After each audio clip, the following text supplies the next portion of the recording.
السلام عليكم. معكم الأستاذ ناصر النجيب, chargé du module conception des systèmes microprocesseurs pour les étudiants M1 électronique des systèmes embarqués. Donc ce module-là consiste à connaître le principe du fonctionnement et l'architecture d'un système à microprocesseur.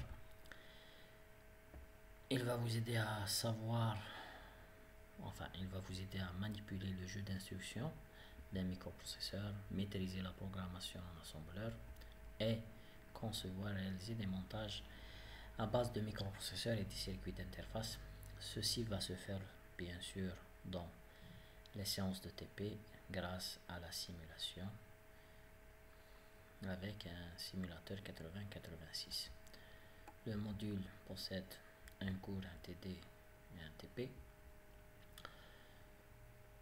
et les deux coefficients 3 et de crédit égale à 6. Ce module contient en totalité 5 chapitres. Dans le premier, on va voir des notions de base sur le microprocesseur. Dans le deuxième, on va savoir qu'est-ce que représente un système, un microprocesseur. Et dans le troisième chapitre, on va étudier un exemple de microprocesseur à 16 bits.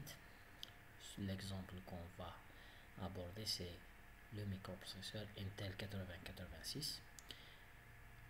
Dans le chapitre 4, on va aborder le jeu d'instructions de ce microprocesseur-là et on va voir toutes les techniques de programmation, c'est-à-dire afin d'aboutir à la capacité de créer un programme. Le cinquième chapitre va être pour la gestion des circuits d'entrée-sortie. Donc, le chapitre 1 est notion de base sur les microprocesseurs.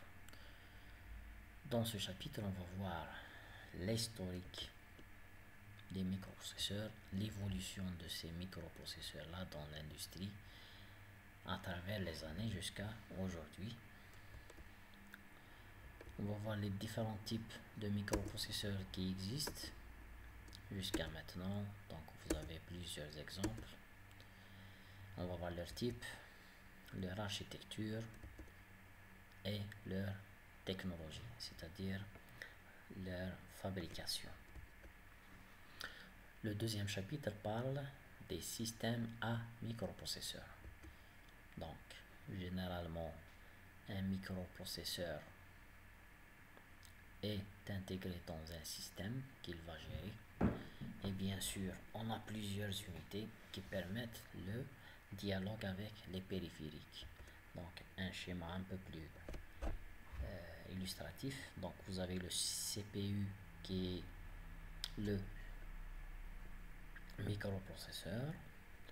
Donc, il est cadencé par une horloge. Vous avez différents bus, le bus de données, le bus d'adresse et le bus de commande qui permettent de communiquer avec les différentes parties du système. Donc, la première partie essentielle d'un système à microprocesseur, c'est la mémoire centrale composée de la ROM et de la RAM. Et vous avez ce qu'on appelle l'OPU ou là tout simplement l'unité d'entrée-sortie qui permet de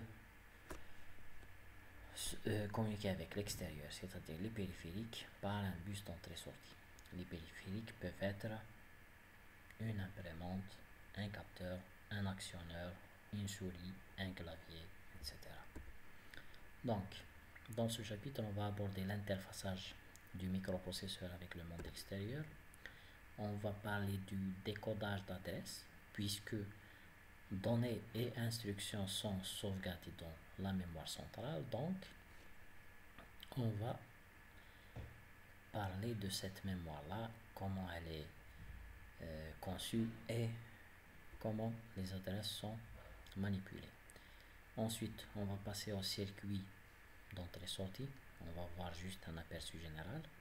Et on va parler de ce qu'on appelle les interruptions. C'est un mode de transfert de données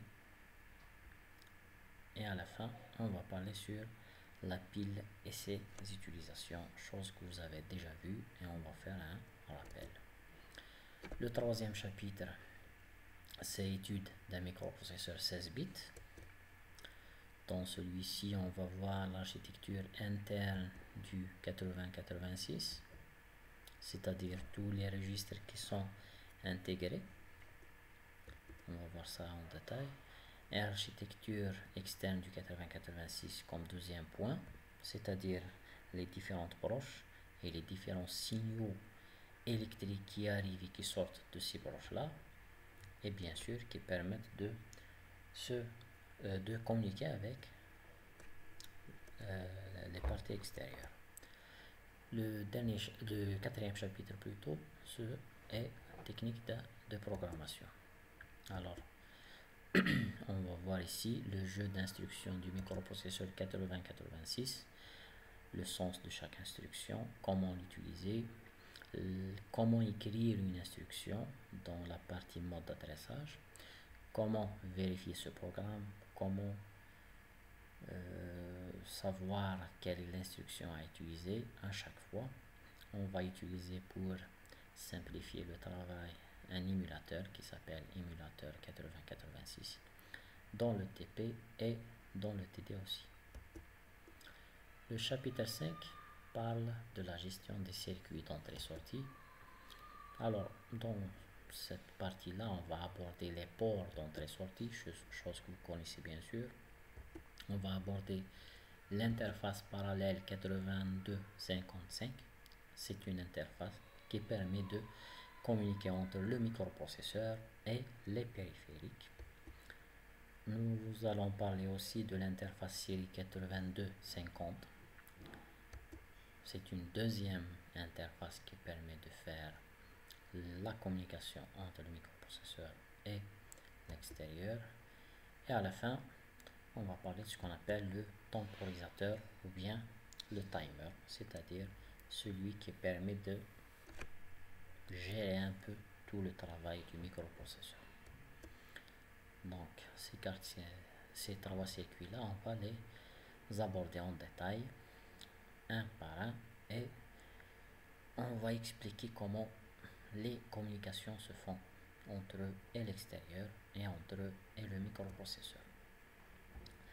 Comme dernier point, vous avez ici des références utiles, quelques bouquins qui vous permettront d'élargir un peu ce qu'on va faire au cours, de s'exercer un peu et d'améliorer vos connaissances par rapport à ce module-là.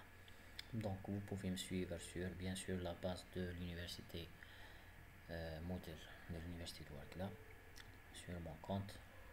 Donc j'espère que vous allez vous inscrire rapidement afin de suivre les cours et les exercices proposés dans les plus brefs délais.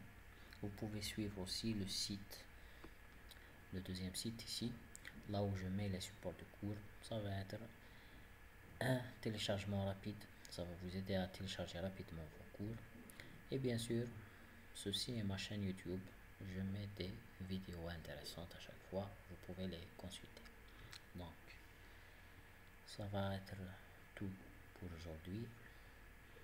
Attendez à voir la seconde vidéo concernant le premier chapitre. Donc, je vous souhaite une bonne lecture et une bonne vision.